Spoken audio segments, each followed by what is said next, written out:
Donc je suis chargée de vous parler de la complicité médiatique. Je fais partie donc de cette profession, je suis journaliste. Nous assistons depuis le début du génocide à Gaza à ce que les journalistes Alain Grech et Sarah Grira ont qualifié d'escorte médiatique du génocide. Les médias dominants, ceux qu'on appelle par cet anglicisme les médias mainstream, ont couvert le génocide.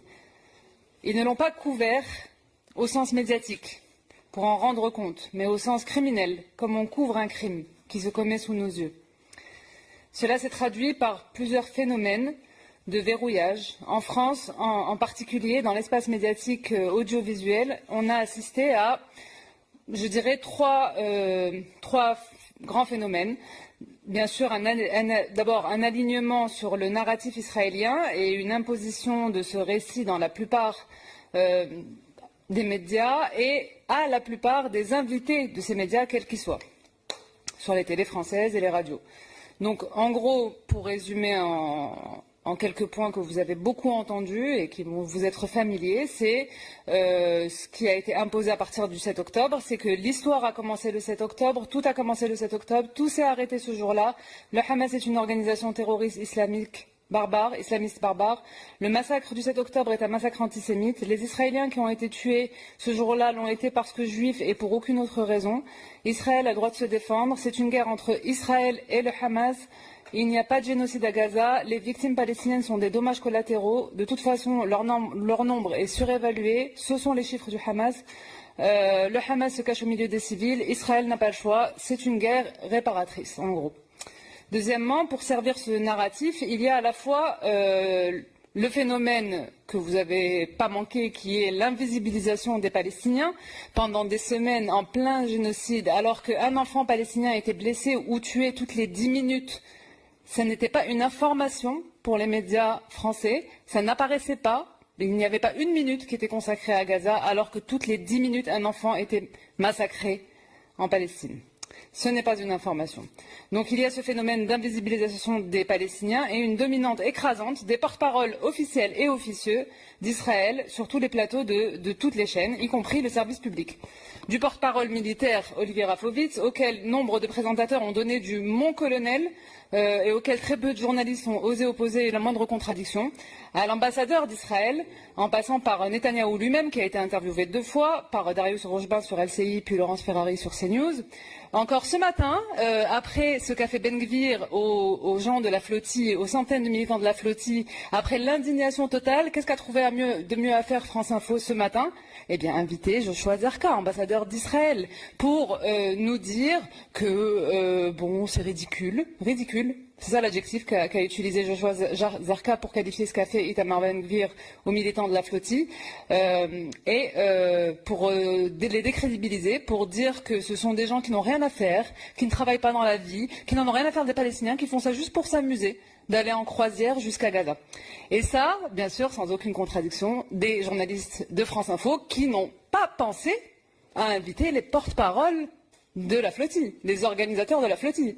C'est-à-dire qu'après tout ce qui a été fait hier, au lieu d'inviter les organisateurs de la flottille pour parler de leurs militants qu'ils ont envoyés en mer, eh bien non, on invite, comme d'habitude, toujours l'ambassadeur d'Israël. La représentation palestinienne est pratiquement totalement silenciée. Bien sûr, on n'a pas donné la parole à un des belligérants, le Hamas, mais même pas à ceux de l'autorité palestinienne. Combien de fois avez-vous vu l'ambassadrice de Palestine sur vos chaînes d'information? Silencier aussi les journalistes palestiniens. Israël a interdit l'entrée à Gaza aux journalistes étrangers et la plupart de ceux-ci s'en sont parfaitement accommodés.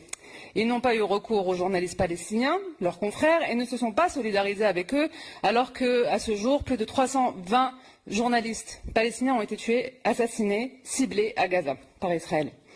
La parole israélienne est considérée comme la seule légitime parmi les belligérants. Il y a aussi, vous les avez vus et revus, les porte-paroles officieux d'Israël, la Hasbara, comme disait madame, à savoir une grande partie des éditorialistes et des toutologues de plateau, les Saint-Cric et compagnie, Gilles-William Goldanel, Elisabeth Lévy, Rachel Kahn, Eugénie Bastier, Caroline Fourès, Raphaël Enthoven, Bernard-Henri Lévy, etc.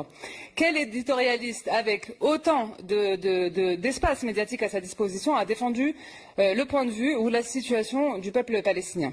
Tous les spécialistes qui s'expriment s'expriment aujourd'hui ici ou qui vont s'exprimer tout à l'heure ici, combien de fois les avez-vous vus sur vos chaînes de télévision ou sur vos chaînes de radio? Le troisième phénomène, je dirais, c'est une absence de mise en contexte de la situation coloniale qui caractérise ce qui se passe en Palestine et dans la région. C'est pratiquement interdit, ça l'a été encore plus au moment du 7 octobre.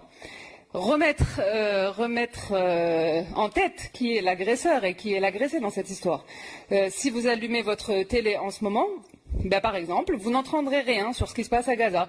Parce que le début de l'histoire, c'est toujours le jour où des Israéliens sont tués. Pour pouvoir nous expliquer ensuite qu'Israël se défend. C'est comme ça qu'on raconte l'histoire, c'est dans ce sens. En ce moment même, Israël viole le cessez-le-feu tous les jours à Gaza. Depuis octobre, tous les jours. Il y a des massacres tous les jours, mais ce sera quand le Hamas le violera un jour, peut-être, qu'on nous dira que la guerre a repris à cause du Hamas qui aura violé le cessez-le-feu une fois, lui. C'est exactement ce qui s'est passé au Liban.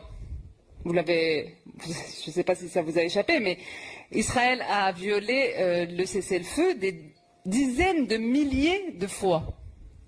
Pas une fois, pas deux fois, pas 10 fois, pas 100 fois, des dizaines de milliers de fois, selon la finule. Okay, eh bien, qu'est-ce qu'on nous a raconté? Qu'est-ce que Jean-Noël Barrot nous a raconté, repris par tous les médias? C'est que le Hezbollah a violé le cessez-le-feu en lançant des roquettes qui ont fait 0 mort le 2 mars, en entrant en guerre pour soutenir l'Iran. Voilà, donc c'est bien sûr toujours le jour où Israël est attaqué que l'histoire commence, et c'est comme ça qu'on nous le raconte ici. Résultat, au Liban, un massacre, une Nakba, à laquelle on a assisté en direct, 1 million de déplacés. On les a vus se déplacer, mais que voulez-vous, Israël a le droit de se défendre. Donc j'ai vraiment hâte de lire le rapport de Mme Albanese, dont elle parlait tout à l'heure, et ses préconisations sur les complicités, sur quoi faire par rapport à cette complicité éhontée, puisque voilà, les médias, comme l'ont dit mes confrères, ont escorté ce génocide. Mais pour ma part, voilà le constat, un alignement flagrant sur la parole du dominant, du colon. Seule la parole du dominant, du colon compte, et c'est quasiment lui seul qui a le droit de citer. En face, c'est des barbares, ou au mieux des dommages collatéraux, une expression totalement déshumanisante. Il s'agit de ne surtout pas rappeler qu'Israël est une entité coloniale, qu'il est le premier agresseur et au mieux présenter ça comme un conflit territorial quelconque entre deux entités qui se disputent une terre. Je pourrais développer pendant des heures, mais Gabriel m'a demandé de ne parler que 10 minutes, donc je vais conclure. J'aimerais, pour finir, attirer votre attention. Pardon? Quoi? Ah ouais, respect-moi. J'aimerais, pour finir, attirer votre attention sur un journalisme qui se perd et perd sa mission première, qui est d'informer en contextualisant. Le journalisme se perd lorsqu'il décrète, comme c'était le cas, et c'est le cas à propos du 7 octobre, qu'il est interdit de contextualiser. Car contextualiser un événement comme celui-là revient à le justifier. Que contextualiser, c'est cautionner. Que rappeler qu'Israël est un État colonial revient à délégitimer son existence même, et ça, ce serait interdit. La vérité serait donc interdite au nom de la défense d'Israël et du colonialisme. Israël est un État colonial, c'est un fait. Taire ce fait fondamental et nier la réalité, nier la vérité participe à l'effacement des Palestiniens et de la Palestine. C'est leur droit à l'existence que nous sommes en train de voir balayer sous nos yeux depuis 80 ans et encore plus manifestement depuis 3 ans. La complicité du journalisme dominant en Occident est de ce fait, elle aussi, un fait. Voilà, merci.